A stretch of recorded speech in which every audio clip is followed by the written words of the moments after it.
Hey guys, welcome back to Sparkman Homestead. My name is Krista and we are in the kitchen today. It is a beautifully cool, gloomy day outside. We got rain yesterday and we got a lot of it, which I am so grateful for. So I am just enjoying the beautiful cool breeze that is coming in right now from my open kitchen window. It reminds me almost of a fall day today. So I thought today would be the perfect day to get into the kitchen and get some projects done that I've kind of been putting off because I've just been enjoying the beautiful warm weather outside. So what my hope for today is because we are in the pantry challenge, as you've seen on my last video, if you haven't seen it, I can link it up for you. I have decided to loosely do the pantry challenge for the month of June. So we are pretty much just trying to use up what we have in our freezers and our pantry instead of me going to the grocery store. So I have a couple of projects that I would like to get done today. One of the first projects that I want to get done is I have been saving all of my strawberry tops. We are just now finishing strawberry season here in South Central Kentucky. I live right on the Tennessee-Kentucky border. So our strawberry season is pretty much done now. There's a couple places that have just a very limited amount of berries left, but we are pretty much in raspberry and blueberry season right now, which is awesome because raspberry is my favorite season. So anyways, I have all of these strawberry tops that I have been saving up. I usually give these to the chickens, but I found a really awesome recipe online for a strawberry syrup. Now I make iced tea. So I just brew tea, put it in the fridge, and we call it iced tea. I've been making it with some of my herbal teas lately, and it is really good. But Stephen prefers a sweet tea. I prefer unsweet, but Stephen likes the more sweeter teas. So what he does is he actually adds simple syrup that I make to his tea. So last year when I was canning all of my peaches up, I made a peach simple syrup. And when I was doing my apples, I made an apple simple syrup. So that is what he is adding right now to his teas to kind of sweeten them up. And he's really enjoying them. And personally, I am actually enjoying them also. So I found a recipe online for strawberry top simple syrup. It is definitely a high sugar recipe, so there is a lot of sugar in it because it is just pretty much a simple syrup. But I'm not planning on just drinking this straight like by itself. This is simply something that I am making that I can add to other things as kind of like a little sweetener. So we're gonna attempt to make that today. The other thing that I want to attempt to make today that are definitely, they're on their way out. So I have found a recipe online for a delicious banana quinoa or quinoa. I don't know how you say it. Everybody honestly says that differently. But I found a delicious recipe that I have never made before. So we're gonna experiment, but we're gonna try to make it together. And it's supposed to be a really protein heavy, no sugar, kind of easy to grab breakfast. And we have quite a busy week coming up. This weekend is a car show that we're going to be going to, and I am not gonna have time to do my normal breakfast routine. So I thought I would make these bars, and these would be a perfect thing just to kind of grab and eat on the go, where I can still get quite a bit of protein, quite a bit of carbohydrates, everything that my body kind of needs to keep going and going strong. So we're gonna attempt to make those today. And then if we have time, I found another recipe online for kind of a healthy Kool-Aid, and it uses hibiscus flowers. So we're gonna also attempt to make that. So we have quite a busy day today. Hopefully we can get it all done. I am potentially also going to maybe can this syrup that we're gonna make. It is a canning safe recipe. I just don't know if I'm gonna have time or not to do it. If I don't have time, then it'll just sit in my fridge. But I am hoping, fingers crossed, we can get some time to get that canned up because I really would like to have that on my pantry shelf so we can have a little bit of a strawberry treat like in our drinks when it is the dead of winter and we are so far from strawberry season. Because the simple syrup does have to cook down quite a bit. So let's get started on this strawberry simple syrup, get that project kind of going, and then we can start the quinoa or quinoa. And I do apologize if I'm saying it differently than you. I have a fairly large stock pot here, so what I'm going to do is just add my strawberry tops to this stock pot.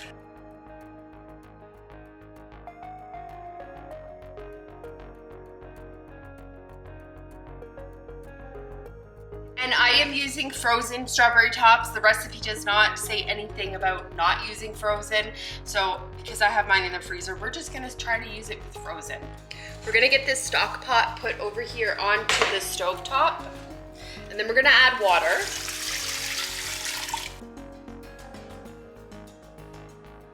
I'm just breaking up the clumps of the strawberries that are kind of frozen together. Just giving it a better chance for them to boil down.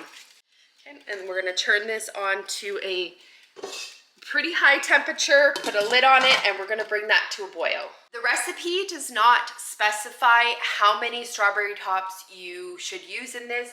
It also does not give you a water measurement. It just simply says just to cover the strawberry tops and boil them for 15 minutes. We will come back and then we'll strain all of those strawberry tops out of that water and then move on to the next step.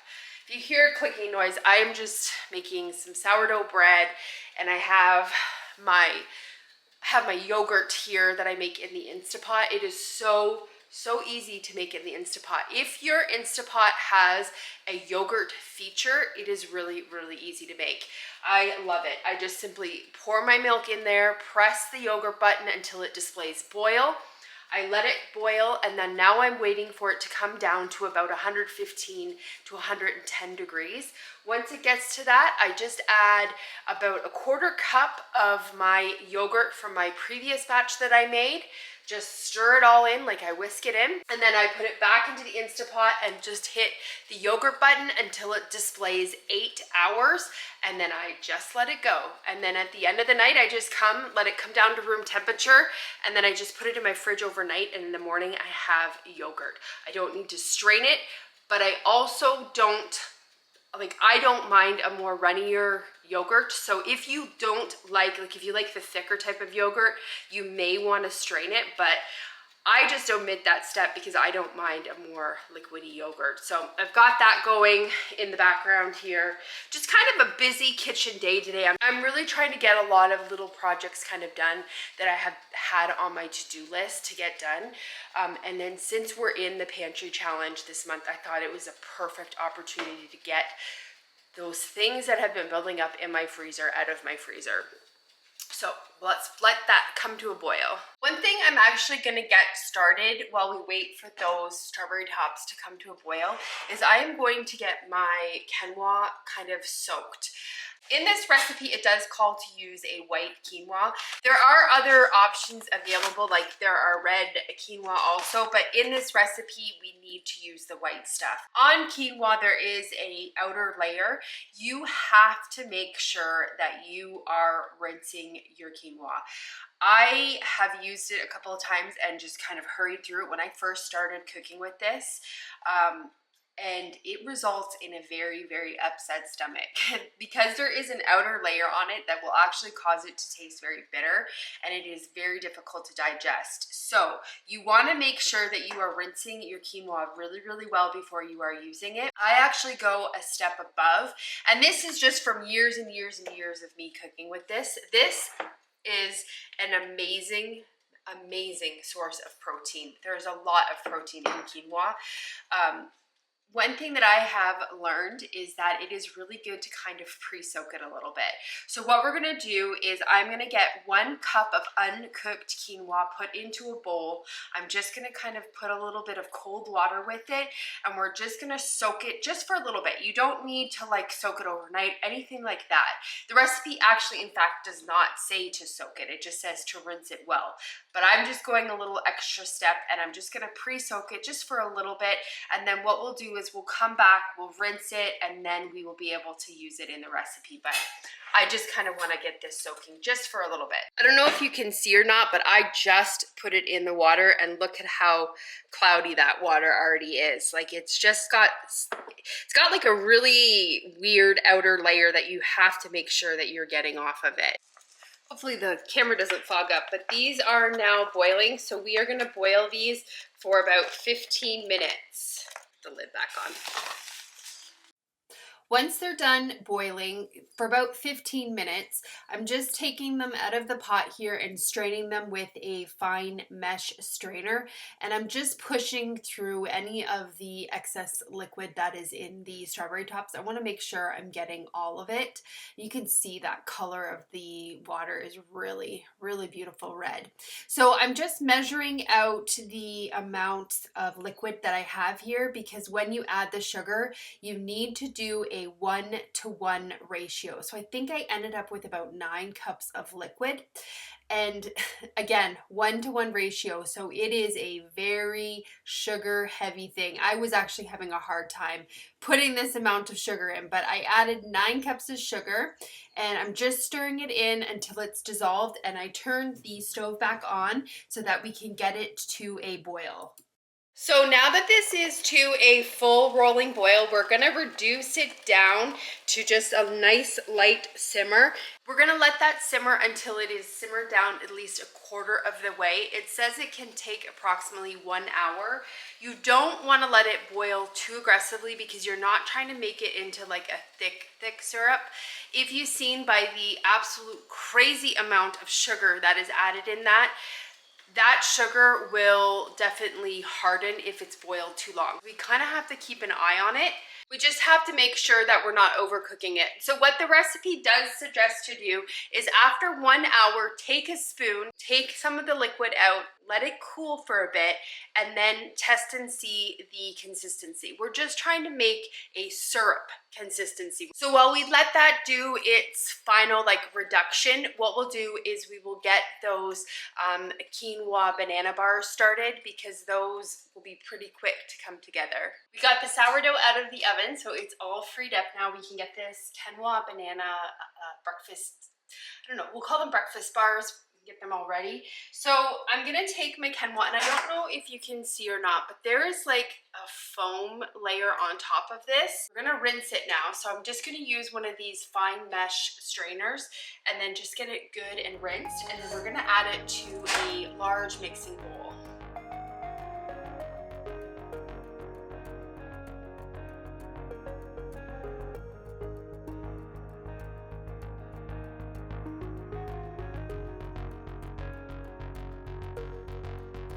Just leave it over this to drain for a minute. I have a 9x13 casserole dish, and I'm just going to get this lightly greased. You can use cooking spray or just oil. I'm just using an avocado oil here, and I'm just gonna get it good and coated.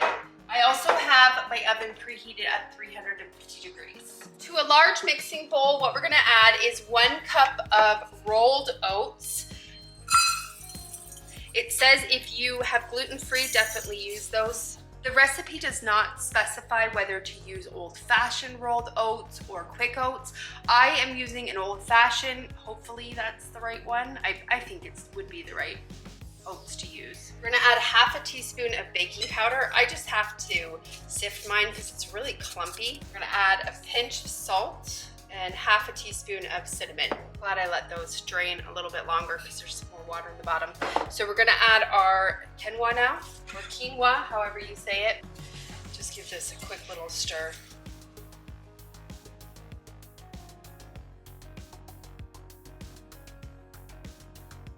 So in a separate bowl, I just have 3 ripe bananas here. We're just gonna mash these up because it says just to add them already mashed to the other ingredients jar here so that I can save my banana peels. Love to add them to my garden. It adds really good fertilizer to them. Just let them soak in a little bit of water, and then I go and add the water and the peelings to my garden bed, and it just fertilizes them great. It's mashed up. So to these bananas, we're gonna add 2 tablespoons of ground flaxseed. It is preferred to ground your flaxseed so that it's freshly ground, but I have this bunch of already pre-ground stuff, and I wanna get it used up and out of my freezer. That is the whole purpose of this pantry challenge, so we're gonna do that. And then I'm gonna add a tablespoon of coconut oil. It does say to use softened coconut oil. 3 tablespoons of a natural peanut butter. So this is a unsweetened peanut butter. It does say that you can use any nut butter if you would like. You could probably even get away with using like a sunflower butter as well, like a sun butter, I believe they call it. And then we're gonna add 2 tablespoons of pure maple syrup. So you don't wanna use the fake kind, you wanna make sure you're using the real stuff. So we'll just mix this together. So we're gonna pour this into that oat mixture with the quinoa and everything. Everything incorporated.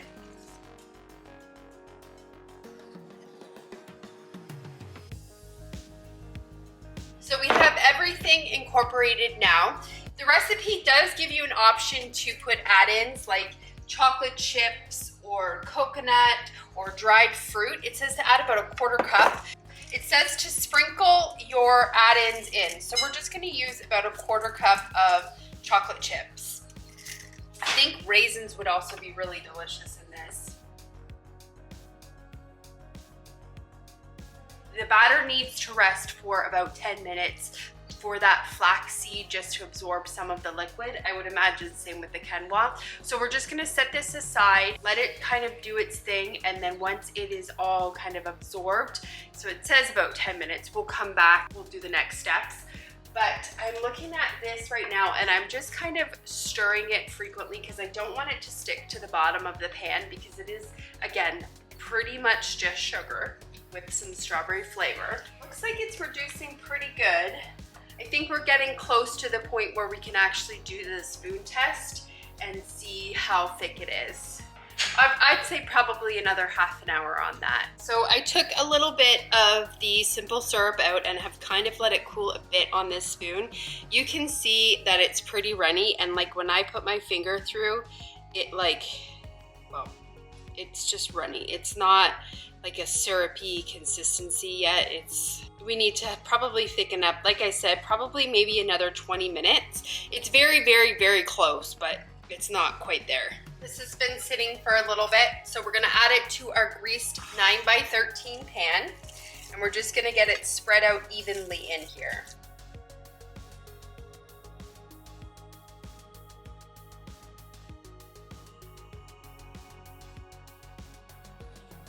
So we just put it in our oven. We're gonna let it cook for about 25 minutes or until the edges are crispy. So we'll come in, we'll check it at 25 minutes and see if it needs a little bit more time. That syrup is now done. I just put it down on like a really, really, really low heat. I don't really want it to cook anymore. I am gonna water bath can these. So I have my water bath canner here. I just put, I think 6 jars in it. 6 pint-sized jars, so we're just gonna get that hot and get those jars hot because I don't want to put the hot liquid into a cold jar, so we need to get them warmed up. So I have 5 more minutes on those quinoa bars, but I just did a little quick check because I know that my oven actually runs really, like it takes longer to cook stuff. So I just checked them and the center was still kind of not really cooked. So I just extended it for another 10 minutes. So in total, I still have about 15 more minutes left to go on those bars. I will come back and check them just to make sure that I'm not burning them. The recipe does specify that you need to make sure that they're cooked in the center and the outside is looking crispy, which they are not. Timer just went off. I'm pretty sure these are done. I just took a quick little look at them and their outside looks like they're nice and brown.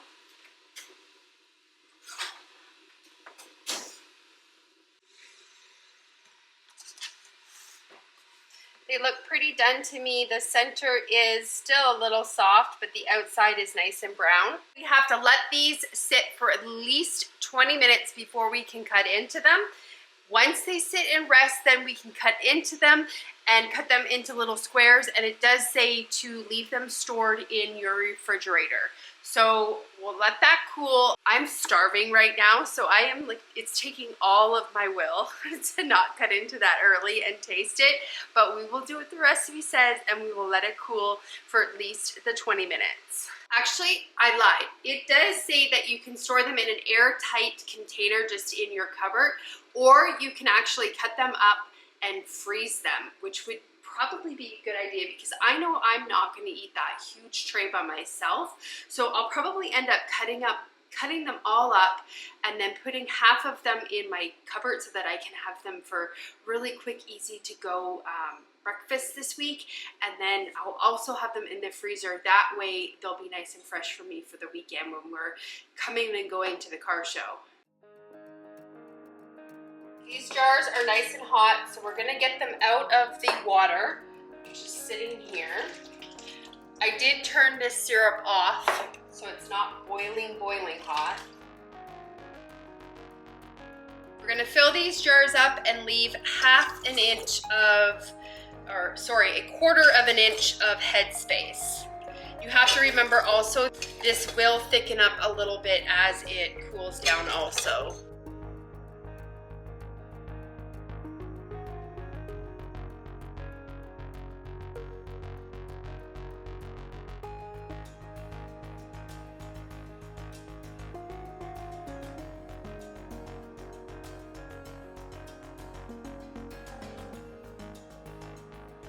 Because this is a really sticky, sugary thing, we want to make sure that we are cleaning these rims really well. So I'm just using some white vinegar here, and I'm just taking a rag and just washing along the rims here, just to make sure we have no stickiness on them. This also helps you check and see if there's any chips in the jars as well. So this is a really good step to take.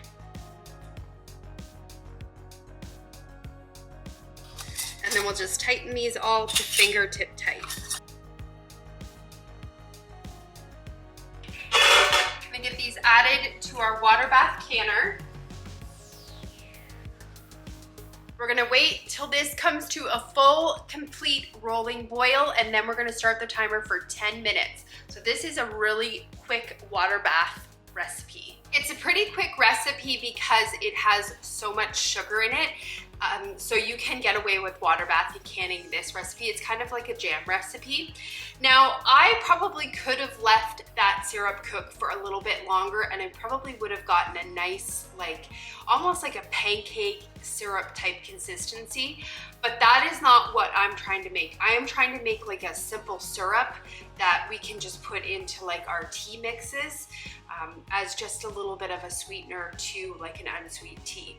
You could probably, again, let that cook a little bit longer if you're wanting to make like a pancake type syrup. It's going to cook, because we are water bath canning it for 10 minutes, it's still gonna stay heated up for that period of time. So it still might thicken up a bit. Just kind of testing it on the spoon, like right before we canned it, it was looking like it was pretty thick, and it might even end up to be like a pancake syrup. I don't know, I guess we'll check and see in the next couple of days. And then I will let you guys know how the overall product turned out, because Steven was saying he definitely wanted to have this strawberry version in his tea. Those have cooled for at least 20 minutes, and I have 5 more minutes on my water bath canner. I cut a little bit of them. As you can see, cut a little bit. Tasted a little bit. I probably should have left them in the oven a little bit longer just to kind of crisp up a little bit more, because they are kind of mushy still, which they probably could stand to sit for a little bit. But I'll show you guys. They're still a little mushy in the inside, which I figure is fine because I'm gonna be freezing them, but I would definitely, again, I kind of went back and forth on whether I should put them back in the oven or not, but I think as they cool, they'll crisp up just a little bit more, but they're pretty good. Because they have no like sugar in them, they're just like a mild sweetness. That banana really does add something. So I'm super pleased with how these turned out. Definitely, I am gonna make them again because they are really delicious. I think I'm gonna add raisins next time I make them. I felt when I was making them I should have added them, but they taste really, really good, and I'm super happy. These will be a really good high protein breakfast, especially if you're on the go. And I definitely need to go and eat some lunch because I'm starving. I want to devour this whole plate, this whole casserole dish. What I'll do is I will come back and show you once we get those simple syrups out of the water bath canner. So unfortunately, we did not get to make the Kool-Aid. I may actually include that recipe in my Saturday video that I'm putting out, where I'm just kind of showing you guys what we're eating throughout the week. So I may do that and show you guys how to make that hibiscus tea. I've never made it before, but the recipe looked really, really good. So we might do that. I hope you guys enjoyed today's video, and I hope you have a great day or night whenever you are watching this, and I will see you on the next video. Bye guys.